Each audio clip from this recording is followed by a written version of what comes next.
fair and balanced a read on all of this with the House Oversight Ranking Member, Jim Jordan, and we've also got the House Freedom Caucus Chairman, Mark Meadows. Gentlemen, welcome to both of you. Congressman Jordan, to you first. What do you make of the fact that both Jerry Nadler, now Adam Schiff, they're not letting go? This is probably going to need hearings, investigating obstruction of justice issues. What do you think? Well, Neil, I'm not surprised. It was just 2 weeks ago that Nadler had said, I'm going to subpoena this document, even though the Attorney General said he's going to give it to us in a matter of days. Just 2 weeks ago that Elijah Cummings says, I want 10 years of business records of the president. And it was just two weeks ago that Chairman Neal said, I want the president's tax return. So these guys aren't going to stop. We know that, even though the American people understands that this is definitive. This says that there was no obstruction, no collusion, said the White House completely cooperated, said they exerted no executive privileges, and it said 19 lawyers, 40 agents, 500 witnesses, 2,800 subpoenas, over 2 years, millions and millions of dollars, and those were the conclusions. But we know the Democrats are going to keep going because that's all they're doing. That's all they want to do. You know, Congressman Meadows, the White House might have cooperated in the end, but not kicking and screaming along the way. They did answer that. Is the president written questions? But there were times when the president, if we're to believe the report out now, wanted to fire Mueller and wanted to do his best to get rid of the guy. It didn't happen because, you know, people around him wouldn't do it, including his top counsel. So had that happened and had he succeeded at that, would that have changed this entire story? Well, I mean, we don't know, Neil. I mean, the fact of the matter is that he did conclude the investigation.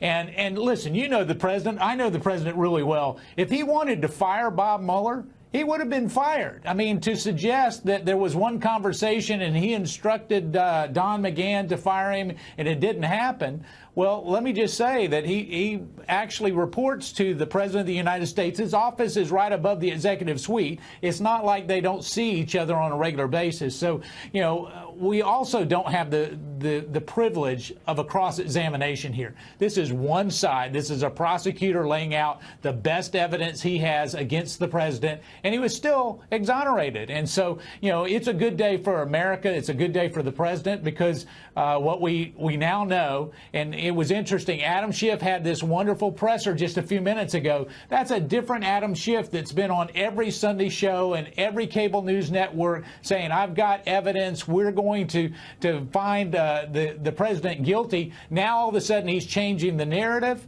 You know, it's time for him to fess up and admit to the American people that he didn't have what he said he had.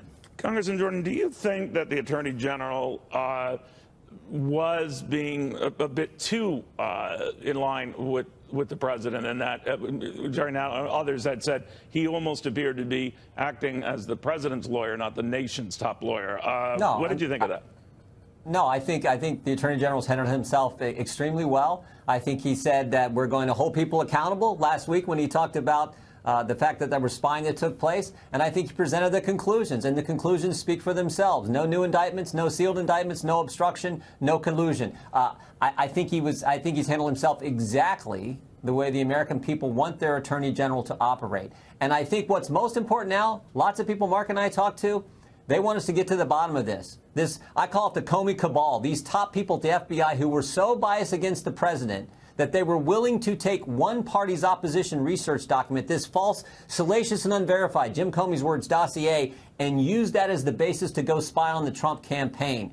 That's what they did. And then when James Comey gets fired, he decides that he's going to push this even further. And he says, I'm going to leak memos that I wrote to the New York Times to create and manufacture this need for a special counsel. And at the time he was fired, because we deposed him, he told us at that time, after a year of doing this, they still had no evidence of any type of collusion or obstruction, but he was willing to leak information to create the need for a special counsel. That's what needs to be looked at, and that's what I think Bill Barr is going to do. We live in a really